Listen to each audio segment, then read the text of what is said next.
तारिणी या मालिकेच्या आजच्या भागात आपण काय पाहणार आहोत ते आपण इकडेच बघूया. तर तारिणी आता त्या सलमाला शोधत शोधत तिच्या घरापर्यंत पोचलेली असते. तोपर्यंत मात्र सलमा जी आहे ती पूर्ण तयारीमध्ये असते, कारण तिला तितका डाऊट जो आहे तो आलेलाच असतो. इथे सलमा जी आहे तिच्या घरामध्ये तारिणी ही दार ठोकून पोचून जाते, कारण तिने वरून बघितलेलं असतं की सलमा कुठे आहे आणि त्यासोबतच ती एव्हिडन्सचं काय करते. त्यासोबतच जशी सलमाच्या घरात पोचते तेव्हा सलमा ही मात्र तारिणीला धक्का देऊन मात्र बाहेर निघालेली असते. तारिणीकडे मात्र दुसरा कुठलाही पर्याय राहिलेला नसतो. तिला काहीही करून आता सलमाला धरायचंच असतं, म्हणूनच ती सलमाच्या मागे मागे पळू लागते. सलमा मात्र तिच्या हातात अजिबातच लागत नाही. सलमा ही तिचा हात सोडून बाहेर पळू लागते. तारिणीला आता काहीही करून सलमाला पकडायचं असतं, कारण तिने सरांना वचन दिलेलं असतं काहीही करून ती हे मिशन जे आहे पूर्ण करायचंच आहे. इथे त्या दोघींमध्ये मोठमोठ्याने भांडण होऊ लागतात, मारामारी होऊ लागते. सलमा ही तारिणीलासुद्धा मारायला पळते. तेव्हा इथे तारिणी आता कुठलाही विचार करून नाही तिच्या मागे मागे धावू लागते. तारिणी ही जी आहे ती भर रस्त्यामध्ये सलमाच्या मागे मागे पळत असते. सलमाला मात्र एकच असतं की काहीही करून तिला तारिणीच्या हाताखाली लागायचं नाही आहे. इथे तारिणी कुठलाही विचार करत नाही. ती पूर्ण वेगाने पूर्ण ताकदीने ती त्याच्या मागे धावत असते.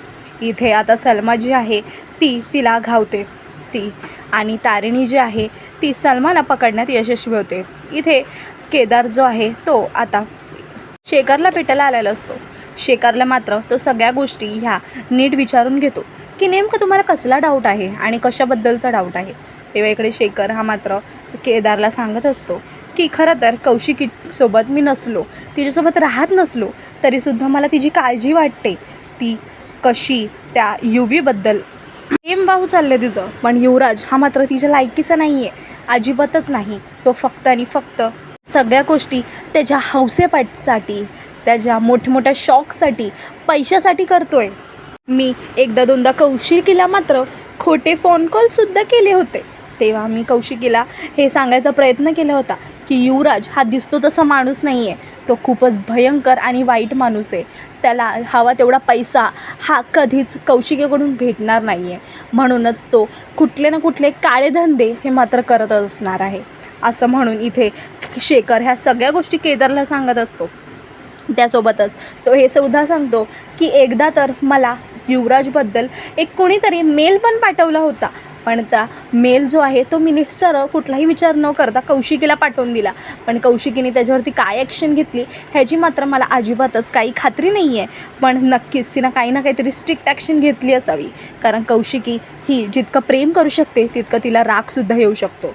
इथे आता जो शेखर आहे तो सगळ्या गोष्टी केदारला सांगत असतो की केदार आणि तारिणी म्हणजे तुमच्या दोघांचं लग्न झालं तेव्हासुद्धा युवराज हा इतका खुश नव्हता. तेव्हा पण युवराज कुठले ना कुठले कारस्थानं हा करतच होता. तेव्हा इकडे आता केदार हा नीट शांतपणे सगळ्या गोष्टी या शेखरच्या ऐकून घेत असतो, कारण की त्याला माहिती असतं की शेखर हा जे काय बोलतोय हे ते खरं बोलतोय, कारण केदारलासुद्धा युवराजबद्दल हेच खरं वाटत असतं. इथे आता शेखर जो आहे तो केदारला म्हणत असतो की तू पण सुद्धा शांतपणे सगळ्या गोष्टी नीट ऑब्झर्व कर, तुला पण खरंच वाटेल. सोबतच आता शेखर जो आहे तो तिकडून निघून जातो. आता इकडे शेखरला मात्र डाऊट असतोच, पण तो सुद्धा तिथून निघून जायचा प्रयत्न करत असतो, कारण आता त्यांनी सगळ्या गोष्टी ह्या केदारला सांगितलेल्या असतात. केदार जो आहे तो सगळ्या गोष्टी आता आठवायचा प्रयत्न करत असतो की कसं कौशिकी ताईला दोनदा तीनदा असे फोन कॉल मेसेजेस वगैरे येतच होते. इथे आता शेखर जो आहे तो पूर्णपणे आता खात्रीने सांगत असतो. केदारसुद्धा आता त्याला सांगत असतो की तुम्ही जे बोलताय त्याला मी नाकारू शकत नाही, कारण युवराज हा कसा माणूस आहे हे मला सुद्धा चांगलंच माहिती आहे. तो कसा आणि काय काय कारस्थानं करू शकतो ना ह्याच्यापेक्षा मला माहिती आहे, कारण मी काही कारस्थानं त्याच्या डोळ्यांनी पाहिलेसुद्धा आहेत, असं म्हणून आता शेखर हा त्याला बाय बोलतो आणि तिकडून निघून जायचा प्रयत्न करत असतो. इथे शेखर आता पूर्णपणे तिकडून निघून गेलेला असतो. तेव्हाच इथे आता केदार जो आहे तो वेगवेगळ्या गोष्टींचा विचार करत असतो की खरं शेखर जो बोलला आहे ते खरं आहे का म्हणून. इतक्यातच आता शेखर हा पुन्हा केदारकडे येतो. त्याला म्हणतो की पण ह्या सगळ्या फोन कॉलबद्दल, त्या नंबरबद्दल तुला कसं काय माहिती, असं म्हणून त्याला विचारतो. तेव्हा आता केदार हा शेखरला म्हणतो की काय नाही, मी ताईच्या फोनमध्ये एकदा दोनदा हा नंबर जो आहे तो सतत बघितला आहे. तितक्यातच शेखर त्याला म्हणतो की नजर खूपच तेज आहे तुझी बरं का, गुपकी पिटप. असं म्हणून आता शेखर जो आहे तो तिकडून निघून जातो. केदारला असं वाटतं की मी उगाच शेखरवरती डाऊट घेत होतो, पण तो तसा अजिबातच नाही आहे. असं म्हणून आता शेखर हा तिकडून जातो आणि केदारसुद्धा निघून जातो. दुसरीकडे तारिणी हिने आता त्या सलमाला पकडलेली असते आणि गाडीमध्ये टाकलेली असते. इथे आता सरांना ती दाखवत असते की मी माझं मिशन जे आहे ते पूर्ण केलं आहे ऑलमोस्ट. असं म्हणून इथे सर जे आहे ते सुद्धा तारिणीला अप्रिशिएट करतात. तिला म्हणतात की खरंच हे खूपच जास्त कॉम्प्लिमेंटरी आहे, हे खरंच खूपच भारी काम केलं आहेस तू. इथे आता सर आणि त्यासोबतच तारिणी ह्या दोघंच मिळून आता सलमाला त्या बांधून ठेवलेलं असतं, कारण तिच्याकडून आता खूप गोष्टी त्यांना उकळून काढायच्या असतात. त्यांना सगळ्या गोष्टी ह्या बाहेर काढायच्या असतात की नेमकी ती सलमा आहे तरी कोण आणि ती कशाला आली आहे इकडे आणि तिचं काय प्लॅन आहेत, नेमकी तिचं काय मिशन आहे, भारताला संपवणार आहे का हे लोक, कारण ती इंडियाची नसतीच, ती पाकिस्तानची असते. तिचं फक्त आणि फक्त एकच मिशन असतं की काहीही करून ह्या देशाला म्हणजेच भारताला तबाह करायचं आहे, भारताला टिकून द्यायचं नाही आहे. पण आता इथे तारिणी जी आहे तिचं काम असतं, तिला चौकशी ही करावीच लागलेली असते.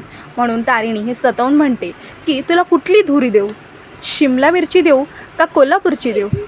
तारिणी तिला म्हणते की तू कुठची का असना, पण मी ह्या देशातली मराठी आहे, मी आमची भाषा ही तुला कळणार काय, वळणारसुद्धा नाही. ती सलमा मात्र तिला म्हणते की मराठी में बोल रहे हो, मुझे कुछ समझता नहीं है ऐसे लगता है तुमको. तेव्हा इथे लगेचच तारिणी म्हणते की तुला कळणारच नाही, कारण आमची मराठी भाषा ही एवढीच ताकदीची आहे. असं म्हणून आता इथे म्हणते कि आप कुछ भी बोल लो, मुझे फ़र्क नहीं पड़ता, मैं जिस लिए आई हूँ, जो भी तुम मुझे पूछोगे उसका सिर्फ मैं एक ही जवाब दूंगी कि मुझे नहीं पता है और आप आपका टाइम वेस्ट कर रहे हो. असं म्हणून आता ती त्यांना उत्तर देत असते. इथे आता तारिणी हसते आणि तिला म्हणते की तू असं ऐकणारच नाहीस गं, कारण तू तुझ्या मातीतून आली आहेस ना, त्या मातीची रगच घाण आहे. असं म्हणून आता इथे त्यासोबतच ती म्हणते कि आप ज़्यादा से ज़्यादा मुझे क्या ही पूछ लोगे, मेरा नाम, मैं कहाँ से आई हूँ, तो मैं आपको बता देती हूँ. मैं रेहाना शेख हूँ और मैं रहने में अमृतसर की हूँ. और आपको प्रूफ चाहिए ना, मेरे पास सारे कागजात है कि मैं इसी देश से आई हूँ. त्या लगेचच इथे ती म्हणते की भारत में रहने के लिए सिर्फ कागदों की ज़रूरत रहती है. तेव्हा लगेचच आता तारिणी म्हणते कारण कागदच ही आमची ओळखपत्र असतं. असं म्हणून तिथे सांगत असते. इथे सर आता त्या सलमाला तिचं खरं नाव सांगतात की मला माहिती आहे की तुझं खरं नाव हे सलमा आहे. आणि इथे तारिणी ही वेगवेगळ्या गोष्टीचे म्हणजे तिच्या पुराव्यातून भेटलेल्या गोष्टीचे शोध लावायचा प्रयत्न करते की नेमकं तिचं मिशन हा भारतासाठी काय आहे तो. इथे आता सर तिला म्हणतात की तुमचे दादा हे आम्ही कितडून लावलं होतं त्यांना, आर्मी ऑफिसर होते ते पाकिस्तानचे, आणि तू त्यांचाच बदला घ्यायला इथे आली आहेस हे आम्हाला चांगलंपणा माहिती आहे. असं म्हणून आता सलमा ही चिडते, ती ट्रिगर होते, कारण की तिला ती गोष्ट अजिबातच सहन झालेली नसते. असं म्हणून इथे ती म्हणते की आप कुछ भी कर लो, फिर भी मैं मेरी जो पहचान है वो किसी को नहीं बताऊंगी, और मैं इस यहाँ पर क्यों आई हूँ, किस लिए आई हूँ, मेरा मिशन क्या है इंडिया के लिए, ये भी मैं नहीं बताऊंगी. असं म्हणून इथे ती तिला सांगत असते. त्यासोबतच आता इथं सर म्हणता की तुम कितना भी मत बताओ, हम सब कुछ निकाल के रहेंगे, क्योंकि हम भारत देश से है और भारतीय कभी हार नहीं मानते. असं म्हणून ती तिला सांगत असते. तेव्हा सलमा म्हणते की आप कितना भी भारत भारत कर लो, आप तो तबाही होने वाले हो, इतना मैं आपको यकीन से बता सकती हूँ. असं म्हणून ते तिला विचारायचा प्रयत्न करत असतात. दुसरीकडे मात्र तारिणी जी आहे ती सगळ्या गोष्टी ह्या शोध लावायचा प्रयत्न करत असते की नेमकं काय आहे त्या डायरीमध्ये, त्या पुस्तकांमध्ये. तिथे असतं तो डॉट, त्या डॉटला एक डॉटला ती जोडून लावायचा प्रयत्न करत असते आणि त्या लाईटीखाली चेक पण करते की नेमकं ही कसला पेन आहे आणि कसली लाईट आहे जेणेकरून हे अशी निशाणी दिसते आहे. असं म्हणून ती आता बघत असते तेव्हा मात्र ती सगळ्या एक एक एक एक एक एक करून पान ती तपासत असते. तेव्हा ती पान तपासता तिला कळतं की त्याच्यामध्ये खूप गोष्टी आहेत ज्या की त्यांना कळणार आहेत. त्याच्यामध्ये खूप गोष्टी आहेत ज्या की लिहिलेल्या आहेत आणि त्यांना कळून चुकत आहेत. असं म्हणून इथे तारिणीला आता एक खूप मोठा पुरावा गावतो की नेमकी ती सलमा जी आहे ती इकडे कशासाठी आली आहे. असं म्हणून आता इथे तिला शक येतो. लगेचच आता ह्या इतक्यात जेव्हा सर विचारतात की तुम्ही का आली आणि तुमचं काय मिशन आहे इकडे, तेव्हा लगेचच तारिणी म्हणते